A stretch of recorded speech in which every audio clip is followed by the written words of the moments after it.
What's going on, guys? Aero here, and welcome back to another video. Now in today's video I want to talk to you guys about the Pokemon Sword and Shield DLC, which is going to be a part of the expansion pass coming out really soon. So from the video that I made yesterday, we knew that today we were going to be getting some new information about the Pokemon Sword and Shield DLC, some information about the Isle of Armor, as well as information about the Crown Tundra. And so the Pokemon Company released a 3-minute trailer this morning that went through a lot of details about the game. There's actually a lot of good things that were shown about the Isle of Armor as well as the Crown Tundra. We know that both of these are going to be coming out, one in the summer, which is going to be the Isle of Armor, which is only a few days away, and then of course the Crown Tundra, which is going to be coming out sometime in the fall, probably around November.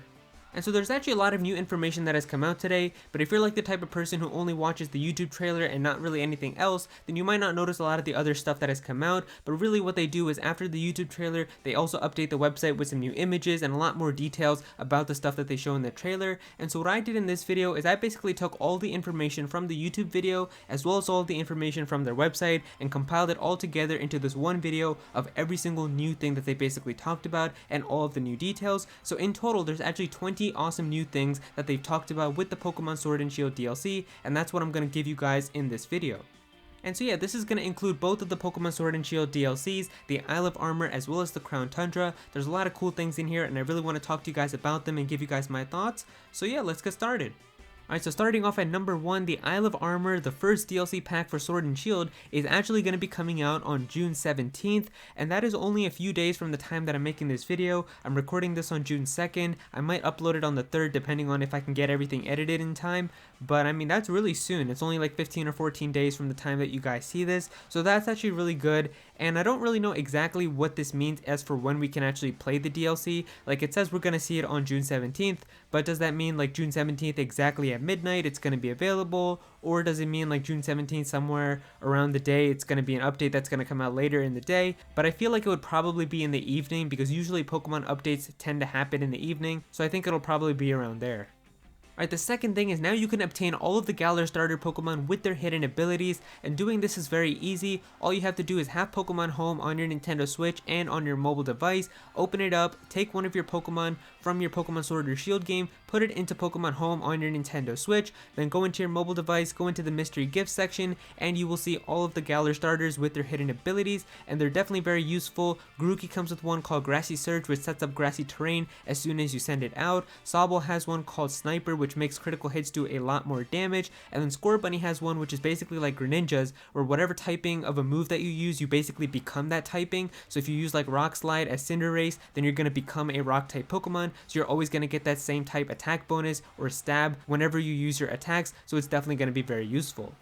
Now in the Crown Tundra, it looks like that there's going to be a new multiplayer mode called Dynomax Adventures, and from the looks of it, it seems like you and your friends are all going to team up together, and you're going to go on this like little mini adventure where you're going to do multiple max raid battles, and there's going to be like different paths that you can all choose to take, and depending on which path you all decide to take, you're going to fight different max raid battles, and then at the very end there's going to be a legendary Pokemon that you're going to do in a max raid battle, so it definitely seems kind of challenging. I don't know if you're going to be able to heal after each one, or if you're going to be able to use items or anything like that, but that could definitely be a challenge. It's definitely going to be much more different to fight multiple max raid battles than just doing one in the wild area. Now in the Crown Tundra part of the trailer, we did see that there was a part where the trainer was walking on some tiles to activate something, and that's what got some of the Reggies to appear in battle. And then also in the very beginning they sent out a Relicanth, which was one of the Pokemon that was very important in getting these Pokemon in the original Gen 3 games, so it might appear that maybe there is going to be some type of Reggie puzzle that you're going to have to do again in order to get these legendary Pokemon, and I would be very happy if that turns out to be the case. The Reggie puzzles were definitely one of my favorite parts of the original Gen 3 games because they were definitely something that were very creative and something that a lot of people just couldn't be able to figure out by themselves. It was something you really had to ask your friends for help, or if you found someone who knew how to do it, you'd have to ask them and talk to them, and you didn't really have like an internet to just look up anything that you wanted back then. So it would be really awesome if we get those types of challenges or just more difficult types of puzzles like that again. Obviously now it is different because I'm sure it'll be on YouTube from an hour after the DLC comes out, but it's just nice now to see that there would still be some types of challenges like that that other people are kind of used to. Now in the Isle of Armor, it seems like there's going to be a robotic Cramorant type of toy where basically it recycles old items and turns them into new items. It says it turns them into like max potions and PP maxes and things like that. So I don't know exactly what types of items you give to this thing. Like, are there just going to be like random items that you find on the ground that don't have any use? Or is it just like items that you don't want anymore, like nuggets and things like that don't even have that much value besides selling them? And it's going to take all those items and turn them into something more useful. I don't know, but it seems like a pretty cool thing. Alright, so one of the brand new moves that I talked about in my previous video where we went through all of the moves that got leaked in the Pokemon Home update, Burning Jealousy, we now know what this move actually does. It is going to be a fire type move. It damages all Pokemon, so it's like Surf, it covers everything, it damages everyone, and if any Pokemon has boosted their stats, it's definitely going to burn them. So that can definitely be very useful if you've got someone who's setting up Dragon Dance or Swords Dance or Quiver Dance or anything like that, they're setting up their stats, you can obviously use this move and you're guaranteed to get a burn on them, so that could definitely be really cool and competitive. Another of the brand new tutor moves in the Isle of Armor, Grassy Glide is a move that gets extremely high priority if it's used during grassy terrain, so that could definitely be a really good move. We don't know how much damage this move does or if it's a special move or if it's a physical move, but depending on that, it could be a very useful attack to use. I mean, anytime a Pokemon Dynamaxes and uses a grass type move, it already sets up grassy terrain, so that could definitely be really useful if you have this move and it gets very high priority. It could be really useful if it does a lot of damage because you could be able to take out a lot of Pokemon by going first.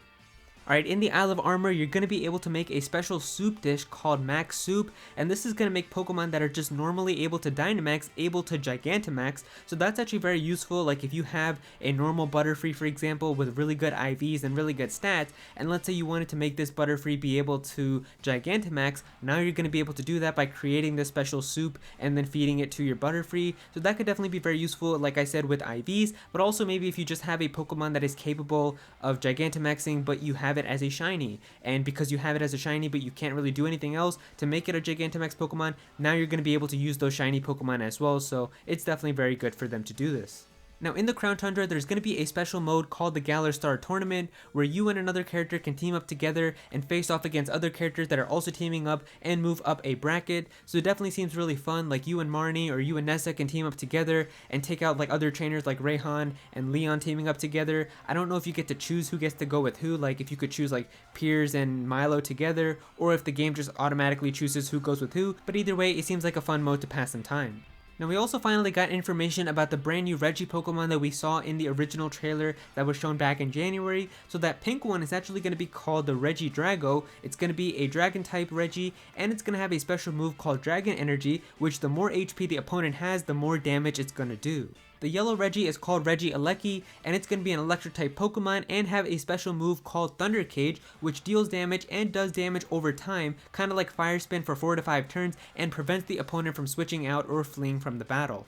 We also know now that Gigantamax Venusaur's special move is going to be called G-Max Vine Lash, which deals damage for 4 to 5 turns for any Pokemon that isn't a grass type, and that Gigantamax Blastoise's G-Max move is going to be called G-Max Cannonade, which deals damage for 4 to 5 turns to any Pokemon that isn't water type, so they're also very similar, just like Charizard's special G move, where you're basically going to be able to just take damage over time, so it seems like they really wanted to make sure all of those special G-Max moves are basically all the same. We also know now that the new character that appears in the Crown Tundra is going to be named Pony, and it seems like he wants to discover the truth about the legendary Pokemon, and as we all know, all the big legendary Pokemon are going to appear in the Crown Tundra. Now we also got information about the legendary Kanto birds, and so these are going to be appearing within the Crown Tundra, and we know now that the Galarian Articuno is going to be a psychic and flying type, and it's going to have a special move called Freezing Glare, which is a psychic type move that has the ability to freeze the opponent. Galarian Zapdos is going to be a fighting and flying type Pokemon, and it's going to have a special move called Thunderous Kick, which is a fighting type physical move that lowers defense. And Galarian Moltres is going to be a dark and flying type Pokemon with a special move called Fiery Wrath, which can make the opponent flinch. We also got to see Galarian Slowbro, which is going to be the first ever poison and psychic type Pokemon, and it's going to have a special move called Shell Side Arm, which is basically going to do either physical or special damage depending on whichever one is worse for the opponent, so it's going to be a special move for you, but it'll always do what does the most damage to the opponent.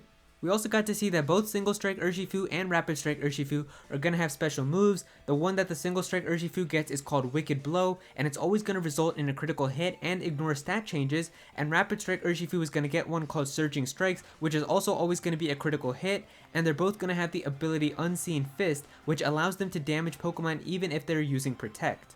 And finally, the Gigantamax Urshifus are both going to have their special moves, G-Max One Blow and G-Max Rapid Blow. One Blow is going to be a Dark type move used by Single Strike Urshifu, and G-Max Rapid Blow is a Water type move used by the Rapid Strike form, and they both do damage even through Protect, and even if the opponent is Dynamax or Gigantamax and decides to use Max Guard.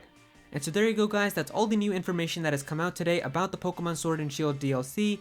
If you guys enjoyed this video, then please be sure to click that like button and also comment down below and let me know what you guys think of all this. What are you guys the most excited for with this DLC? Are you looking forward to it? Are you going to be picking it up yourself? I'm definitely going to be trying to stream it whenever I can. I think it looks pretty interesting, so I'll definitely give it a shot and let you guys know. I'll probably make a review video on it as well. But yeah, definitely let me know what you guys think about all of that.